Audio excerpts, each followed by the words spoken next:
Hey, everybody.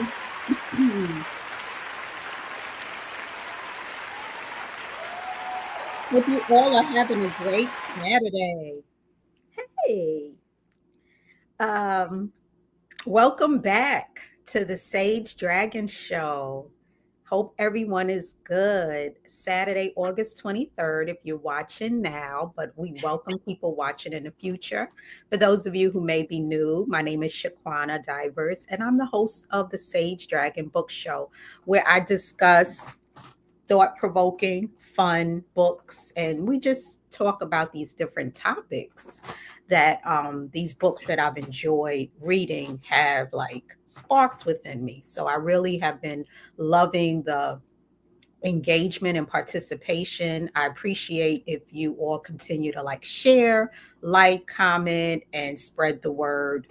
We're at a time now where books are getting banned, museums are being erased, artifacts. So reading is like revolutionary. And the other thing is that we have so many things that pull on our time and our attention that it feels good to be able to commit to something.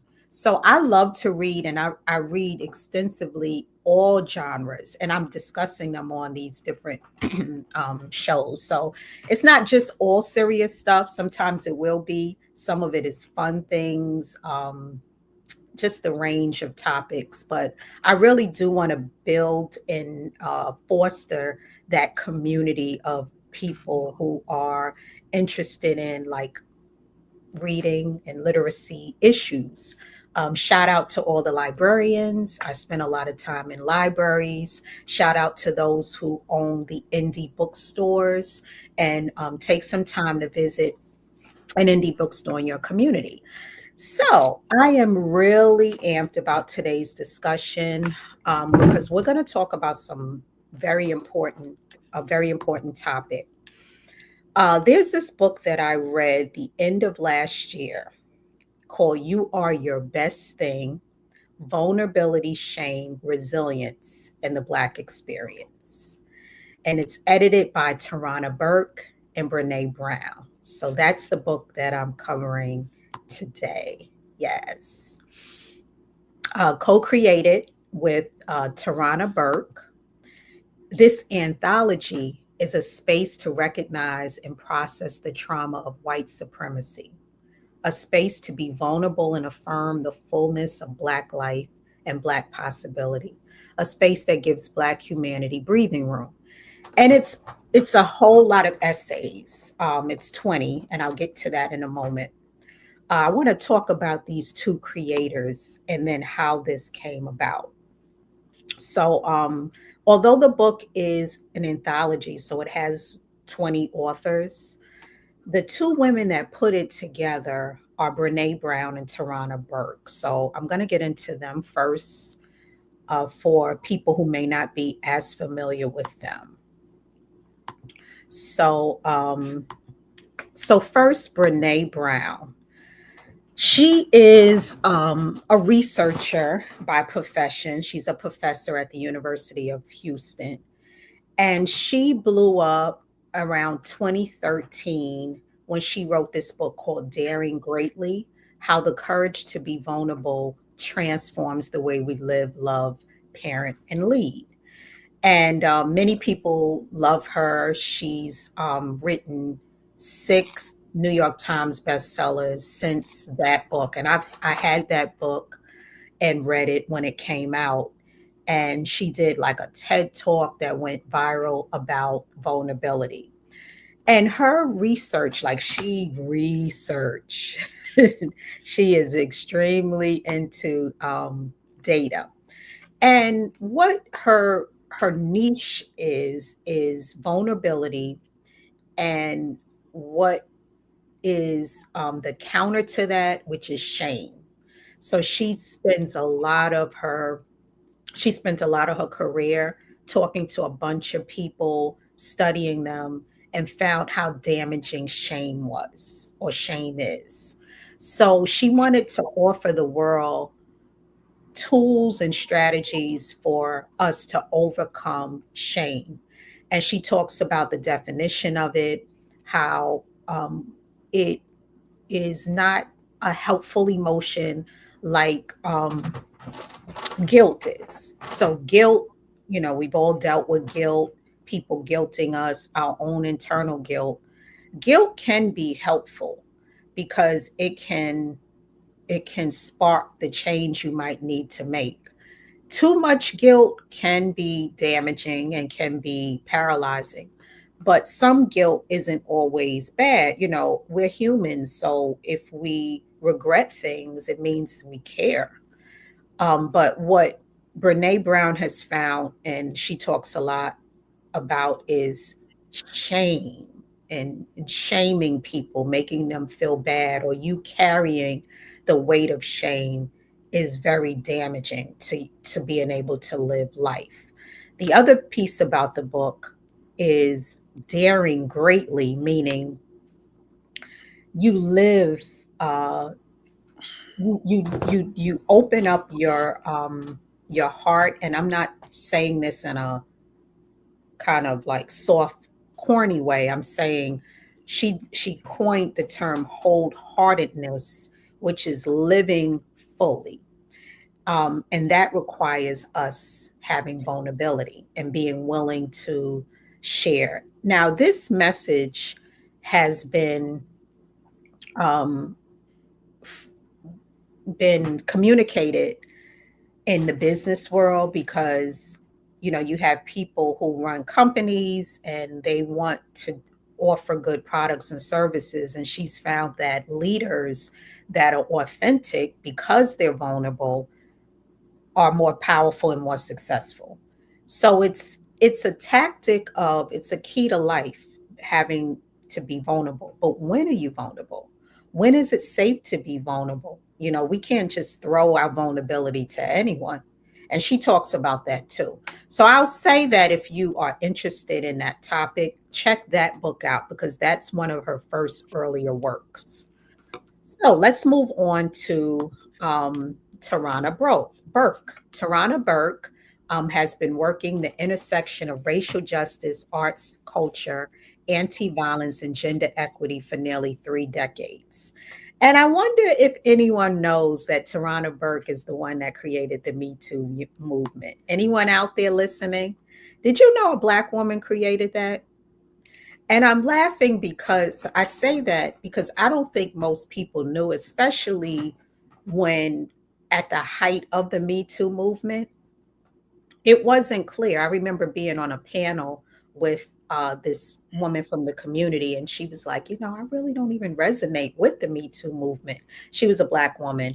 And I was like, I wonder if she knows that it was started by a Black woman, but it ended up becoming largely used by white women to hold men accountable for disrespect and sexual violence and things like that.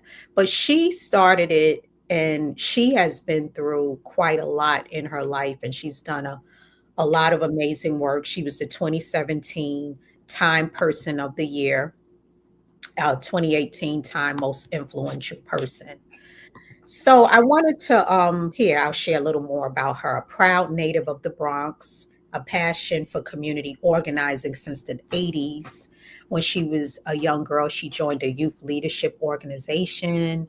She's done issues, she's dealt with police brutality, housing inequality, economic justice. She organized when she was down at Alabama State University. And so she has a long history of doing advocacy work.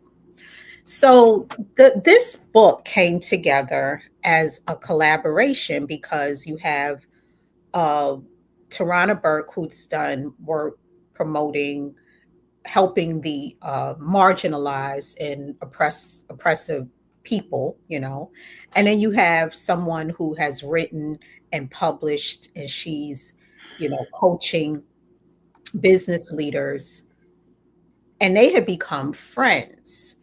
And around the time of COVID, when everyone was reckoning with the humanity of Blackness, uh, Tarana reached out to Brene Brown and was like, I feel like the topics of vulnerability and shame are more complicated when it comes to the Black community because there's another layer that has tapped at our humanity that can also be a barrier to us living vulnerable lives. And Brene got it. She didn't need to be, she got it because she's done the work.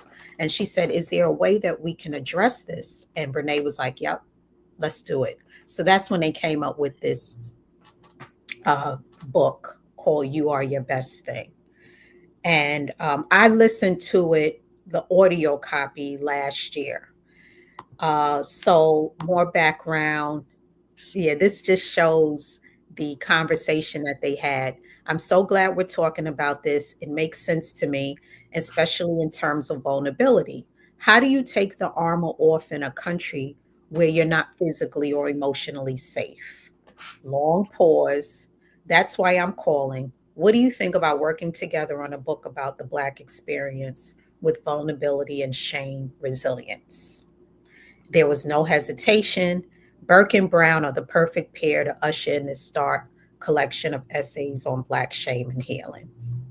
And so those are just some of the positive reviews for the book. So it came out 2021, 20 essays from a variety of cultural figures, writers, organizers, artists, and educators. And here's a picture of the different people who were featured. Kies Lehman, he wrote the book Heavy. That was one of his memoirs. That was really good. He's a great author. Laverne Cox, Darren Young. It's Imani Perry. So a lot of different scholars and organizers. And the book is the essays are not someone even made a critique about this. They're not cohesive, meaning it's not everybody writing about the same thing. They're coming at it from different angles, but the commonality is their humanity, their Black humanity, and how they have either overcome shame.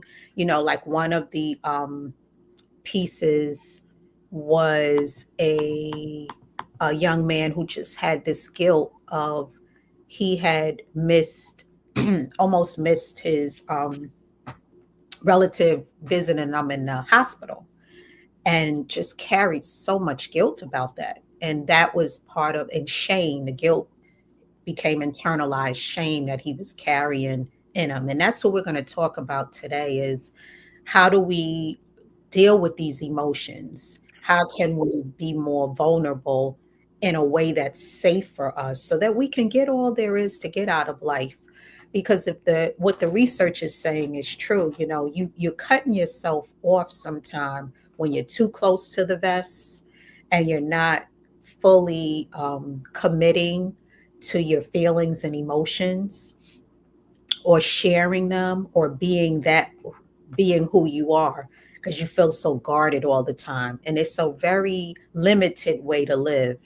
Yet we have legitimate reasons why we've had to do this, and our children and our families have had to do it. So that's why I really am looking forward to talking more today. So I wanted to talk about vulnerability first. Anyone in the audience, let's see your comments. Don't be shy. I know this is a very deep topic. So, vulnerability, the definition is the quality or state of being exposed to the possibility of being attacked or harmed, either physically or emotionally. That's the Oxford definition. The capable of being physically or emotionally wounded, open to attack or damage, liable to increased penalties, but entitled to increased bonuses. So these are what makes a person or anything in a vulnerable state. I do have a little clip that I'm going to show from the author on the power of vulnerability. So let's take a listen. what am I going to call this research? And the first words that came to my mind were wholehearted. These are kind of wholehearted people living from this deep sense of worthiness. So I wrote at the top of the manila folder, and I started looking at the data. In fact, I did it first in this in a 4-day, very intensive data analysis where I went back, pulled these interviews, pulled the stories, pulled the incidents. What's the theme? What's the pattern? My husband left town with the kids because I always go into this kind of Jackson Pollock crazy thing where I'm just like writing and going and kind of just in my researcher mode. And so here's what I found. What they had in common was a sense of courage. And I want to separate courage and bravery for you for a minute. Courage, the original definition of courage, when it first came into the English language, it's from the Latin word cur, meaning heart. And the original definition was to tell the story of who you are with your whole heart. And so these folks had, very simply, the courage to be imperfect. They had the compassion to be kind to themselves first and then to others, because as it turns out, we can't practice compassion with other people if we can't treat ourselves kindly. And the last was they had connection, and this was the hard part, as a result of authenticity.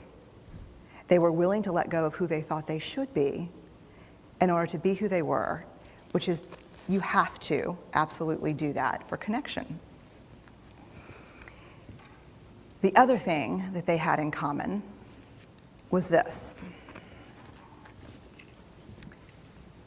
They fully embraced vulnerability. They believed that what made them vulnerable made them beautiful.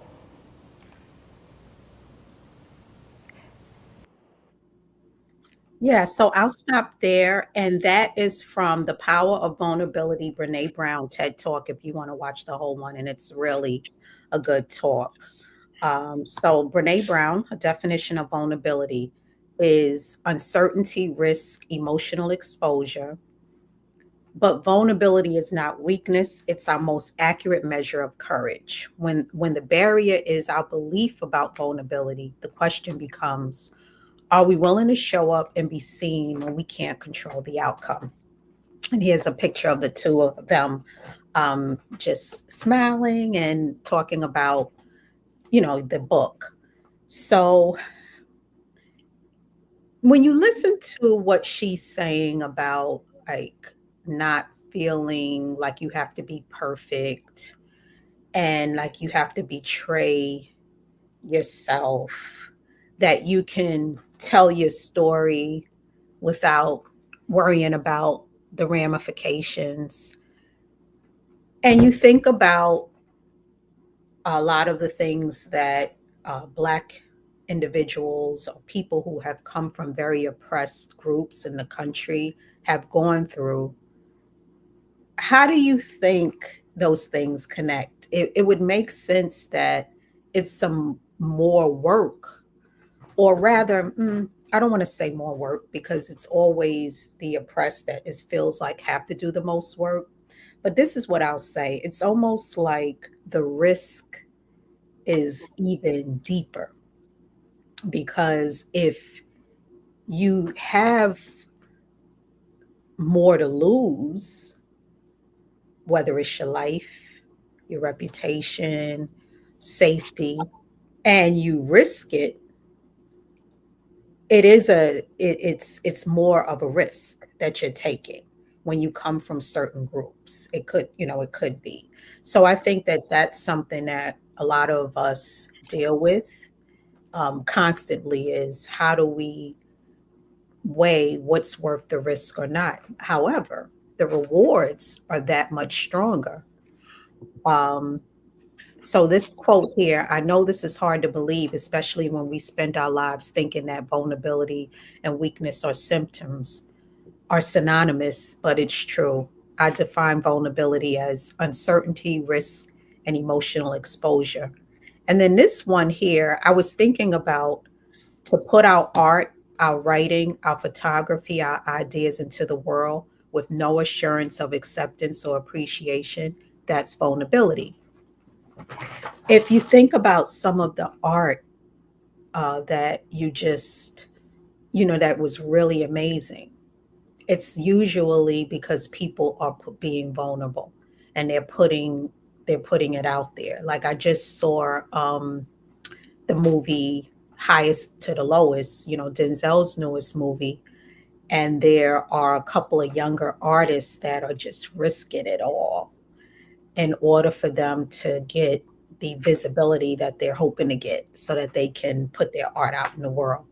So if you share, the risk is strong, but the reward is strong too. I mean, has anyone ever put um, risked showing their heart and had it pay off? I'd like to see that in the comments. And it also made me think of the infamous quote by Erica Badu, where she says, "Keep in mind, I'm an artist and I'm sensitive about my shit." So she's sharing and showing.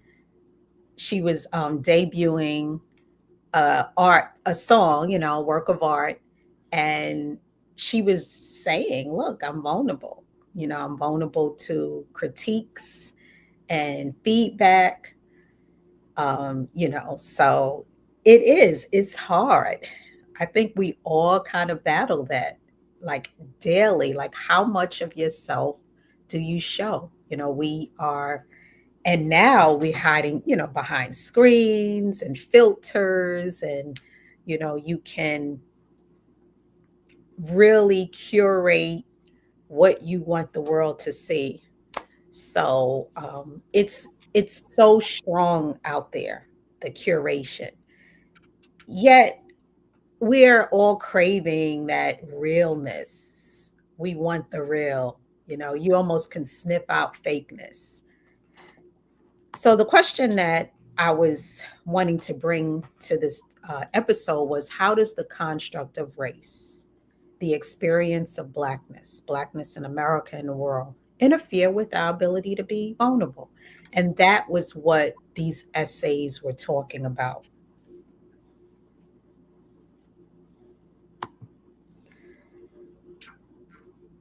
If you think about uh, our history, vulnerability, barriers, and shame inputs within the Black experience. So I created this slide and I was summarizing the the concepts of the book along with other things.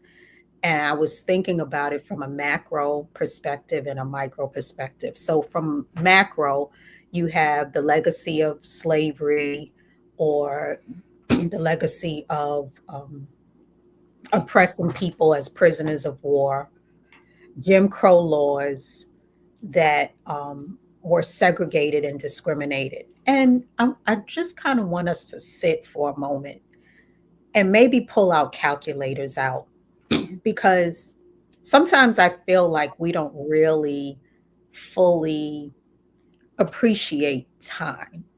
If you take 1965, when a lot of the civil rights laws were passed, even if you take the 50s, when they started to slowly desegregate schools, and you subtract that from 1870, when a lot of the Jim Crow laws were started, well, on the books, because remember, I'm just saying 1870 to 1965. I'm not even counting before that or after that. Even that is about a, what, 80-year time period. And if you look at 2025 to 1965, so we're in 2025 right now. So that's been 60 years. The point of me going through these numbers is that the country has been in a longer period of oppressing people who fall under the category of blackness than they have of not. If one wants to pose the argument that we're in a post-racial world, even if you want to say that, it's still been a longer time that a group of people have lived under these conditions. Bodily harm of Black bodies, the hosing and the lynching, the redlining, the racial covenants, the neo policies that happened in the 80s of substandard housing and education, the food environments that contribute to rising obesity and diabetes. All of these things have happened and continue to happen. And they're things that are inputs into the collective shaming.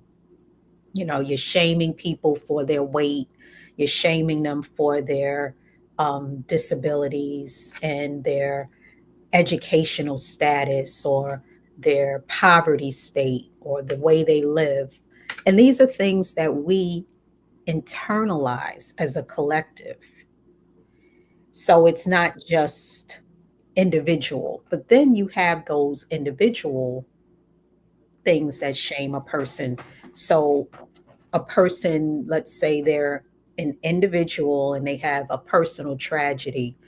I remember reading Maya Angelou's book, I Know Why the Caged Bird Sings, and she was raped by someone in her community when she was a child and told her family. And the men, you know, protected her and they murdered the rapist. The trauma of all of that caused her to be mute for years. And it wasn't until later on that she started speaking, like she stopped speaking because she felt like her words led to the death of someone else and she was a child. So that was like an example of an individual personal tragedy that caused someone to internalize shame. But there's things that are unique about us. We all have that fingerprint. So our individual uniqueness, it could be queerness, it could be disabilities, not being embraced by one's family, by one's larger community. Those are all things that input into an individual having shame. And so if you combine individual shame and then the collective shame that you may have be experiencing being part of a group of people that have been humiliated for so long, that's a lot of weight to carry. I'm just going to stop there to see if there's any comments. Okay, feel free to weigh in. So, shame is the intensely painful experience, feeling of believing that we are flawed and therefore unworthy of love, belonging, and connection.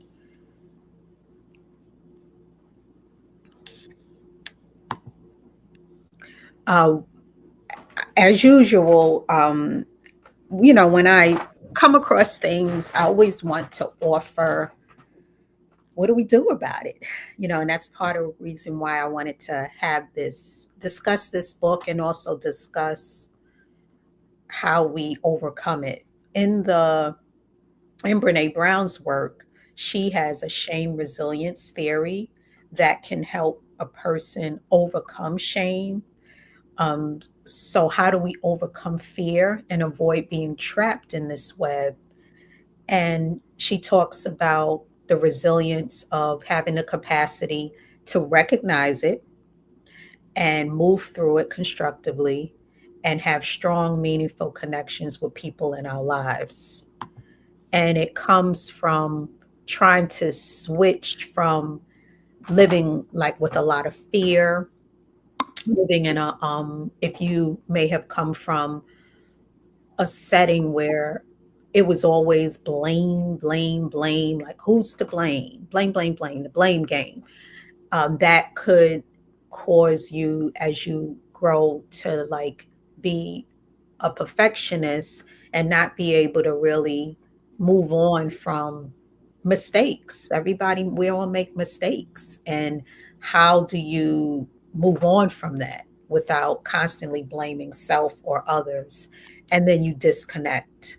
So what is suggested is doing the internal work to move to having courage, to be able to be honest about your mistakes or how these things have made you feel, being compassion with yourself and those that have made mistakes. Forgive us our trespasses as we forgive those who trespass us, and connection instead of disconnecting.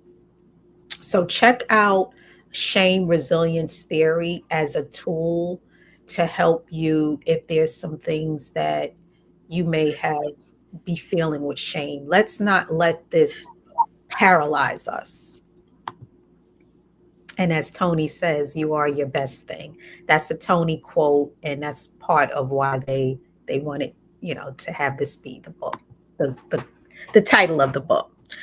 Some favorite stories in the anthology that I really liked. There was a story called "Running Out of Gas" by Sonia Renee Taylor.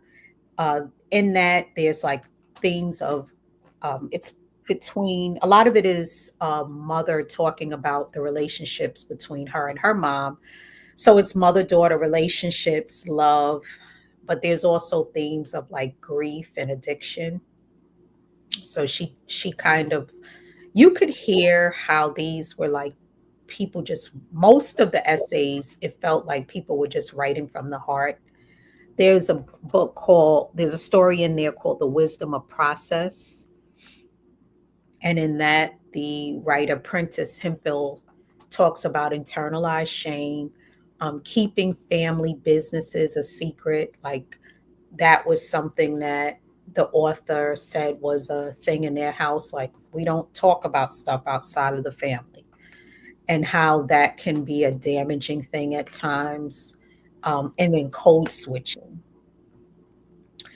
Steps to Being Whole on Your Terms by Ioka Di Bethia. And Ioka, I'm sorry if I'm not pronouncing her name correctly, she does a lot of work in the DEI space.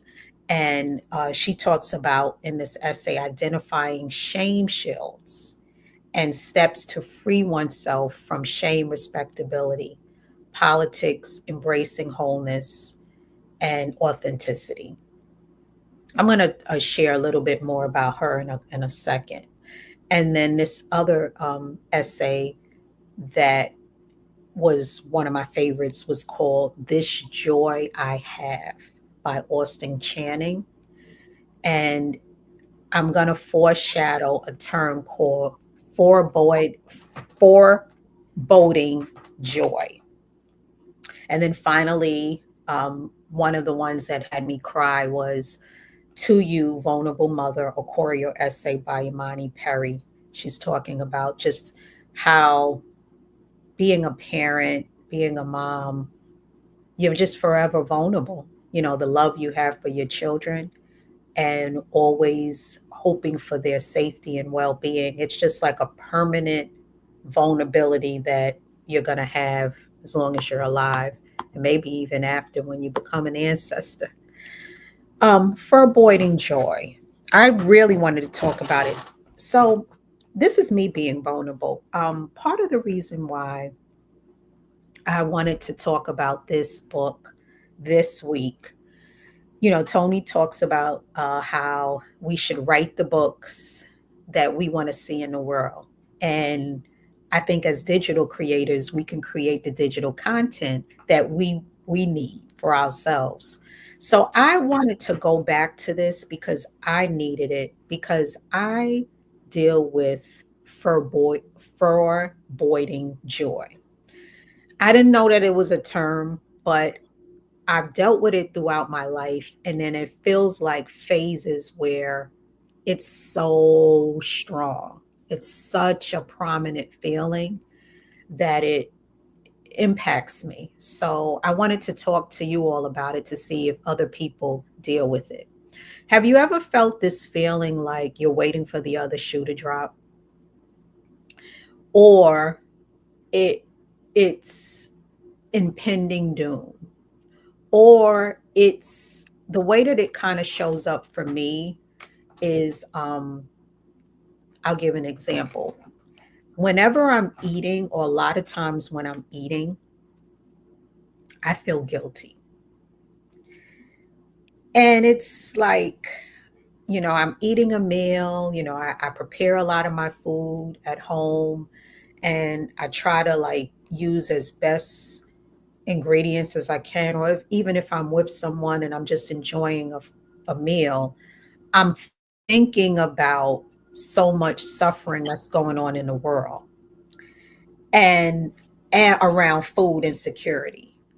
And then it'll make me feel like, man, what did I do to be worthy of eating?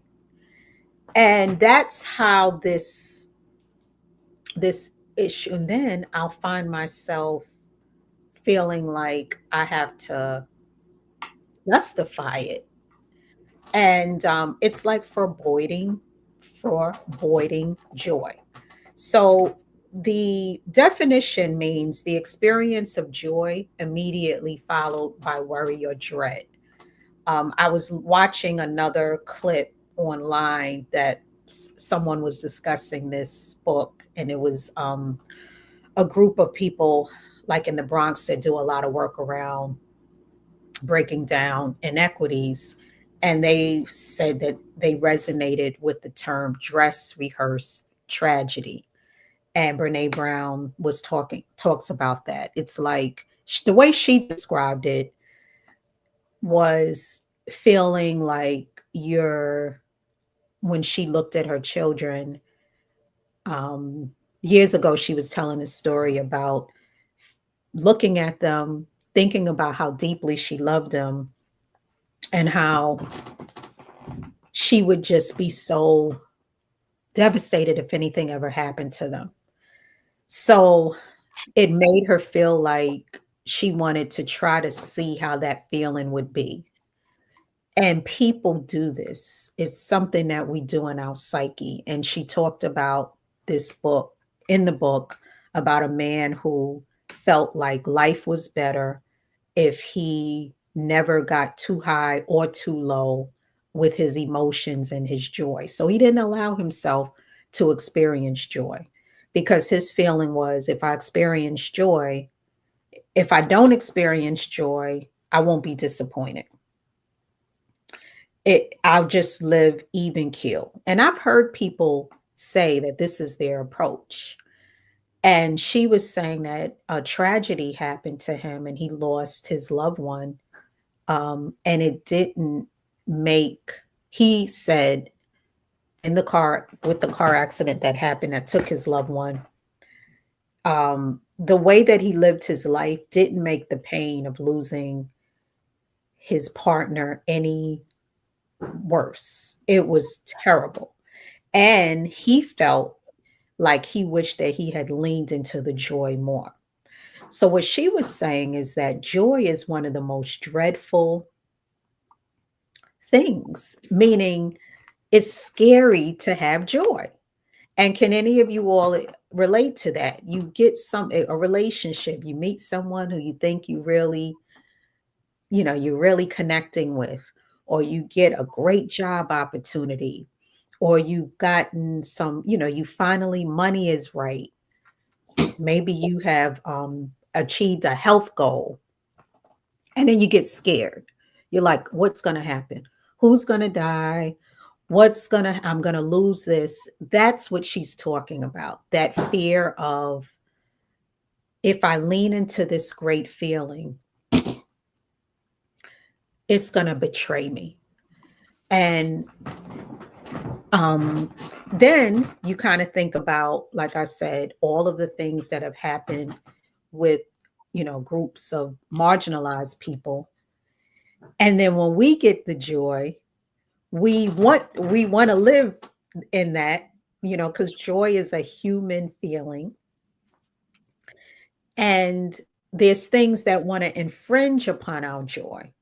One of the songs, I put a playlist together for a lot of my episodes, and there's this song called Mr. Nigga by Mos Def. And if you listen to the lyrics, that's what he's talking about. He's like, you know, he achieved his success. He got it out the mud as an MC and an actor, and he's on a plane and enjoying this flight first class. And he's being asked, do you belong in this seat? And then when he shows his boarding pass, then it's like, oh, or we're at the cookouts and people are complaining about the music being too loud. There's all sorts of examples of people and, structures that are trying to like infringe on our joy. And then you might have it on the micro level. It could be your kids, your partner, friends who aren't in that space and you're in that space. It's a lot of things that might daily make want to steal our joy. And I think it's part of the reason why, like a lot of times in Black culture, you'll hear people like, and in Christian culture and religion, you're not going to steal my joy. You got to protect it. But it's a fleeting feeling. Happiness and joy is fleeting.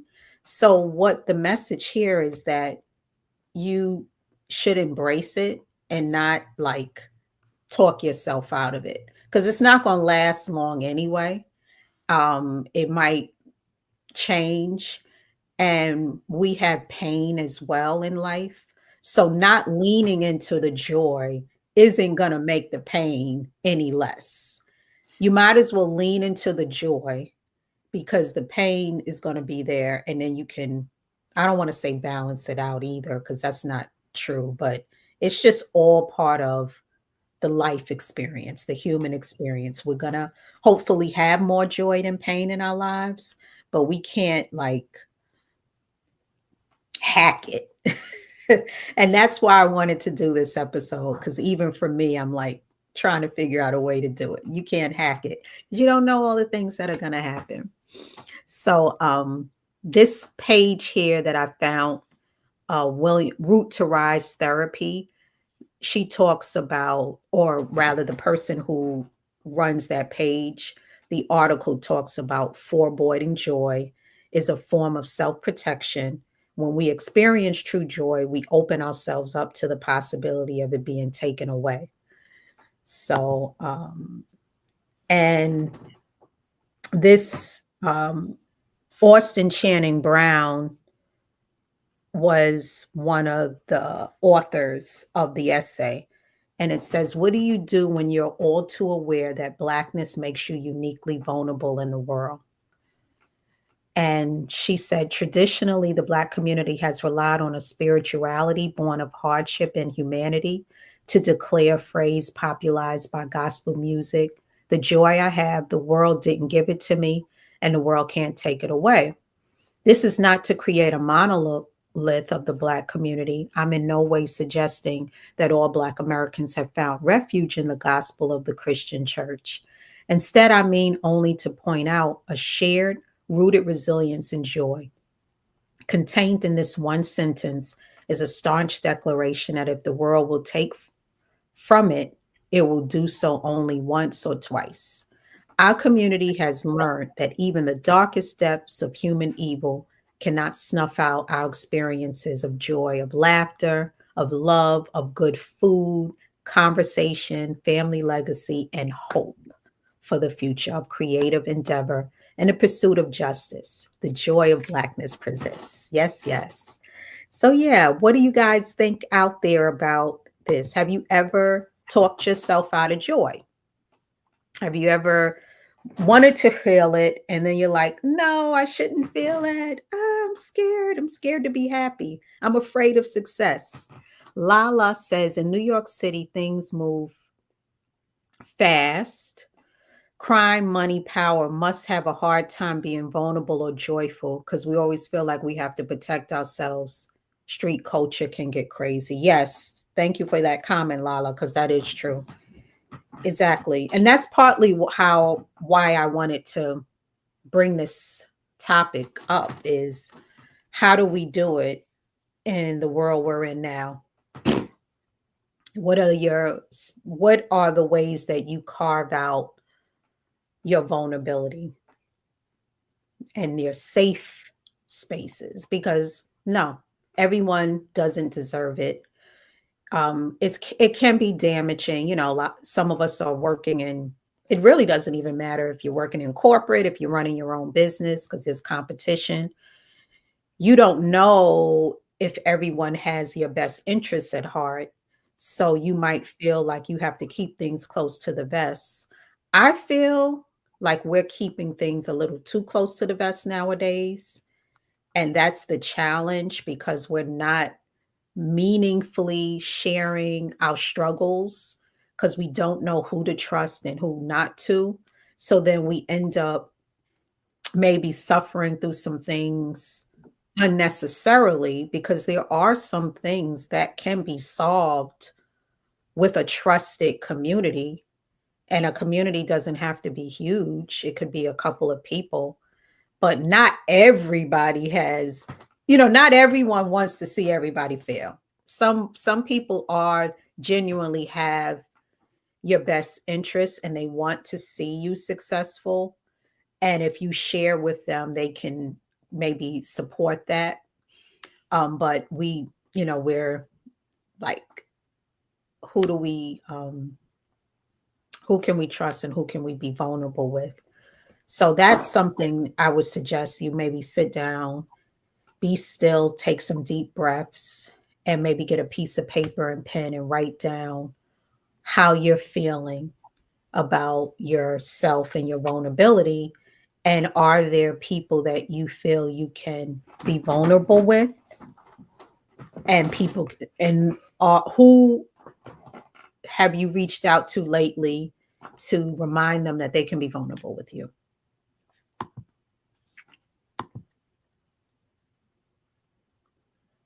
So I want to ask anyone out there, how do you deal with foreboding joy? Anyone want to share?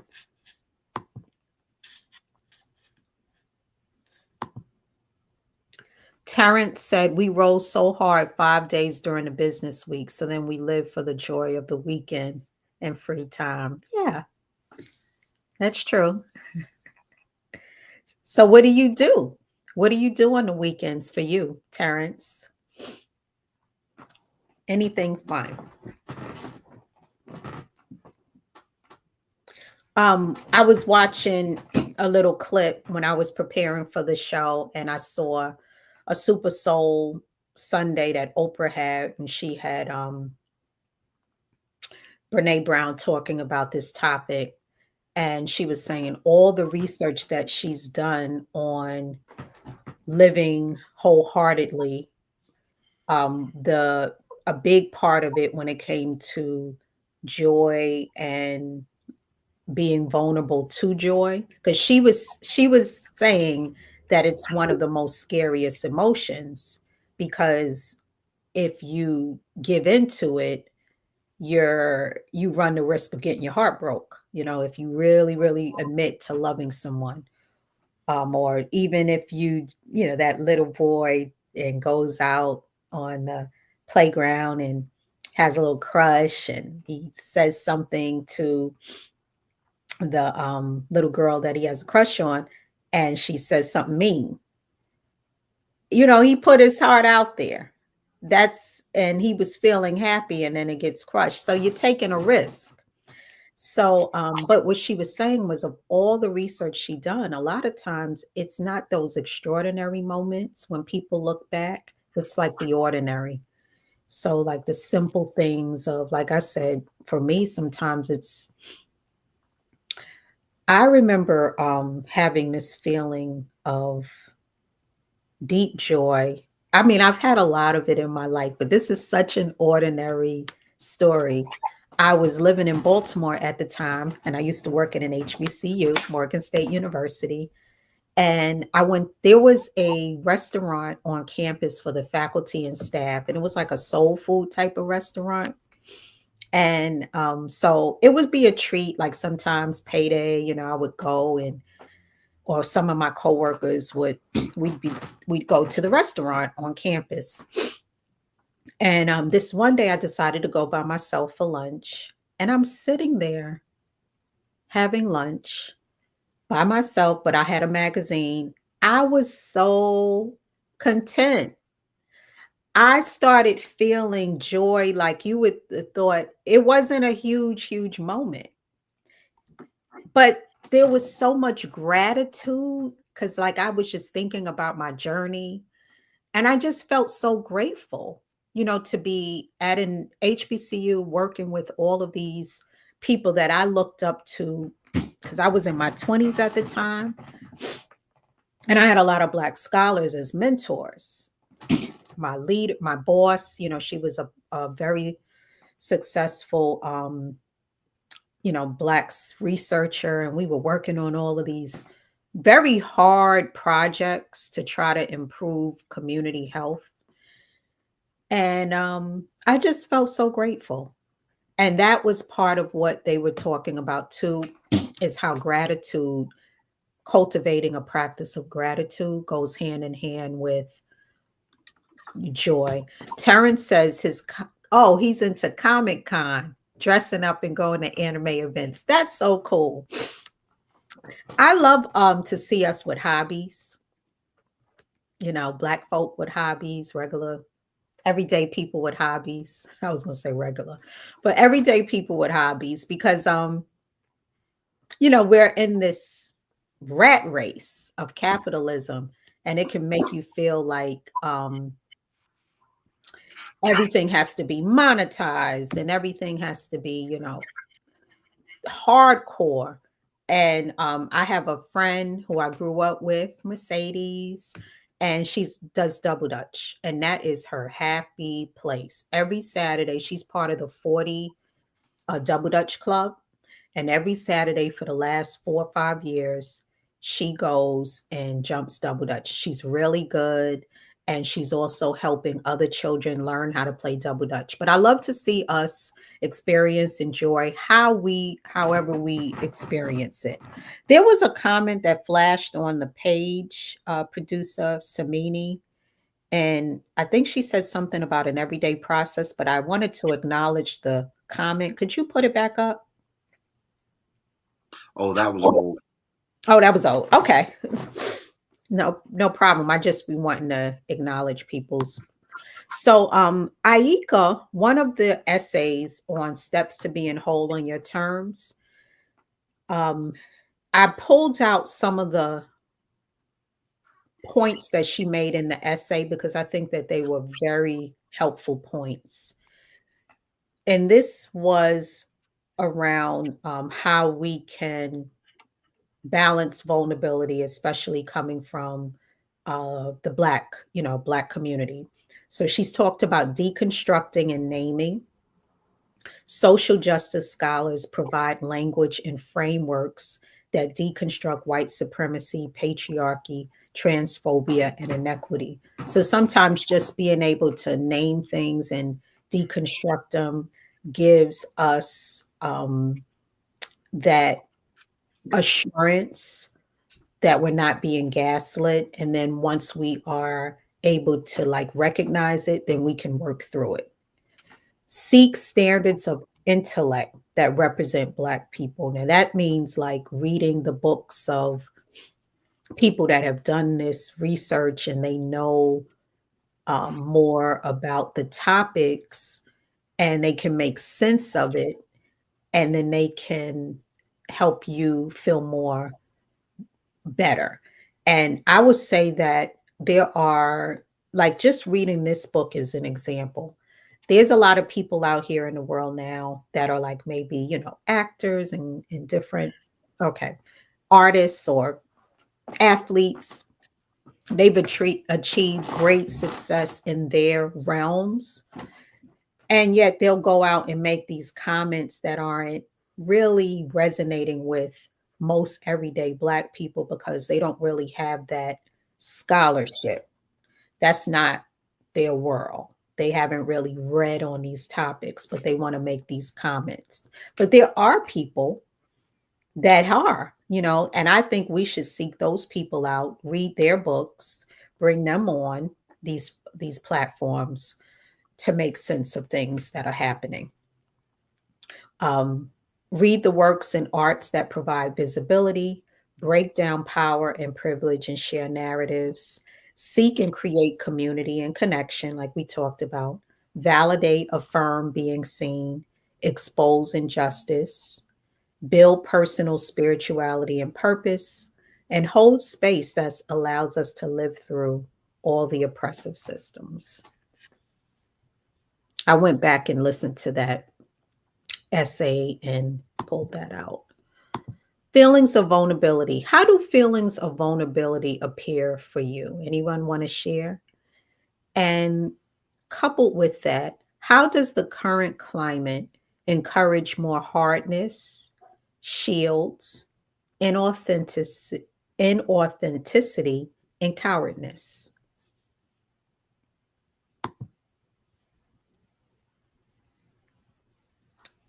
A lot of times, if you are behind a camera or behind rather a screen or on a phone, you can say really nasty things to other people that you might not have said in their face. And, you'll see people making comments and they don't even have their profile pic up. So then you say to yourself, well, you're degrading another person, humiliating other people. What do you look like? You're not even showing who you are. So I think that's one of the ways. There's just a lot of tools out here that can allow people to be cowards because they can hide behind stuff. But remember when they used to say it in my face? How does this current climate encourage it? And then we are in a climate of meanness, of bullying.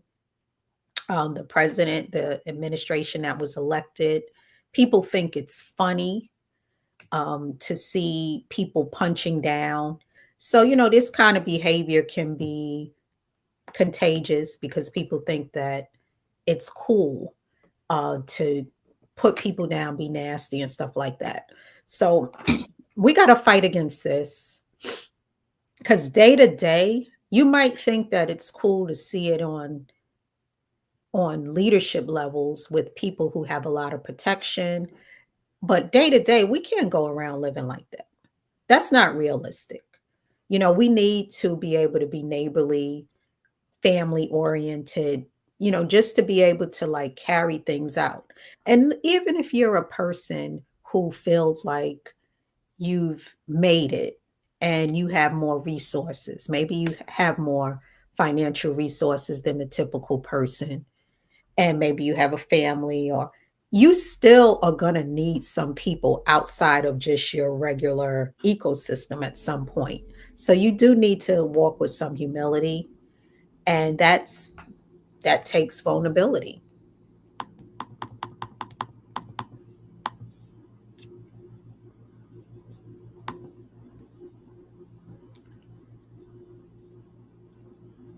I'm pausing a moment for any comments.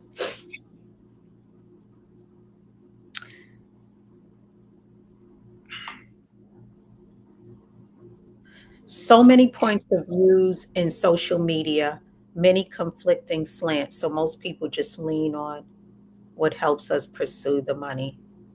Lala on IG. Yeah, because we have to survive, um, and it's getting tougher. So yeah, I think what helps is just living more in real life. We may need to use these technology and interface with it because of it's just the world we're living in. But the more you're able to recognize that things that we may be seeing are not real, but we live in the real world and being real in our lives, I think you just feel better. I think I'm at a point now, I'm just got to figure out how to do it where I'm ready to take another break because I take breaks periodically for my mental health.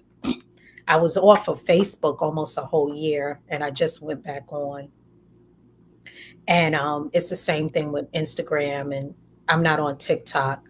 Now, I know that people would say in the past, just don't follow people, just don't follow. But it's not just that, because I mainly like the people that I follow. It's just the way that um, the information is coming at me that something about it feels unnatural. So that's some of the reasons why I take my breaks. Oh, yes. I, Lala on IG. It should show every Saturday at this time. Yes, every Saturday at 11 a.m. Eastern time, unless there's something going on where I may be traveling or some type of event, I'm aiming to go every Saturday. Also, if there are topics that you're interested in, or books you may be interested in me reviewing, please share, and I will be happy to get into that. So before I go, I wanted to share this a snippet from our ancestor now, Malcolm Jamal Warner, because he did a piece on the power of vulnerability. So I'm going to share that. To see my vulnerability as my superpower. And I am exhausted by the stereotypes created in the media around black men and vulnerability. There's been this conditioning to view all black men as filled with bravado, misogynistic attitudes, and danger. We are more than the stereotypes with which we are bombarded on TV, in film, and in music. And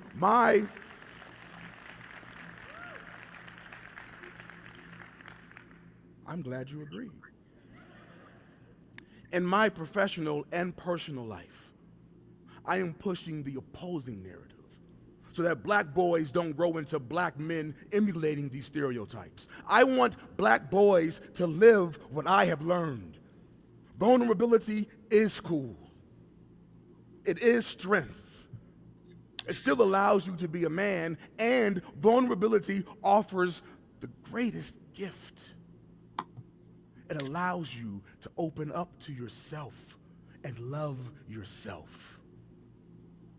Because the most important thing is the simple belief that you are enough. And as I stand here in the power of my own vulnerability, I am telling you, you are enough. You are enough. You are enough. I am enough. You are enough. That's the core of going against shame, embracing vulnerability, is realizing that I'm enough, like, and that's something that I have to constantly work on as well, is reminding myself that I'm enough and I'm worthy. Um, it's it's something that I feel like I have down, but the forces of life that we're all under, capitalism is the hugeness of that, the way that women are treated, the way that black people are treated. I have all of these identities.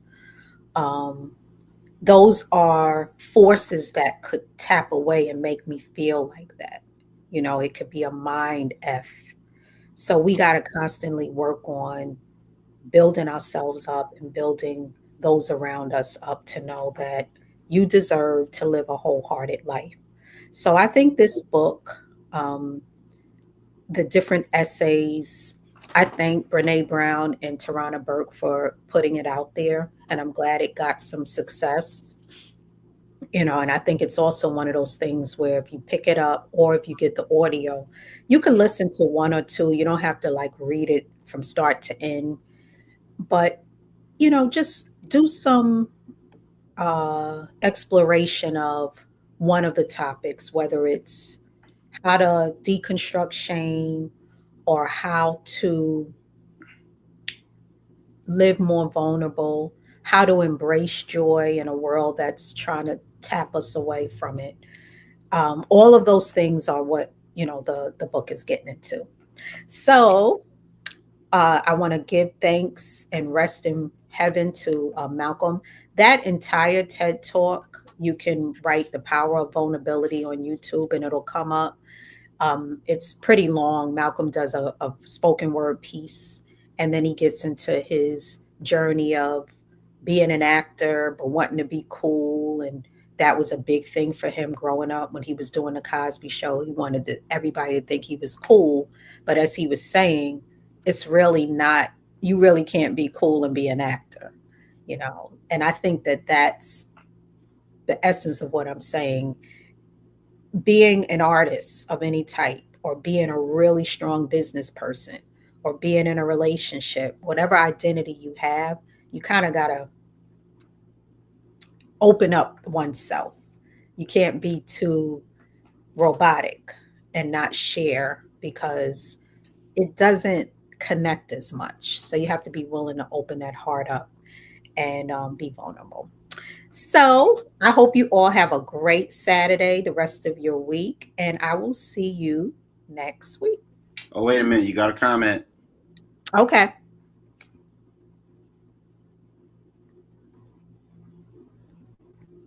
My favorite part of the book was the stories of being bold and resilient when you feel vulnerable. Oh, that's great, Tashana. I didn't know you got to pick the book up. So yeah, a lot of it is a lot of the stories are about that. All right, you all. I'm going to go. I hope you have a great Saturday. See you next week.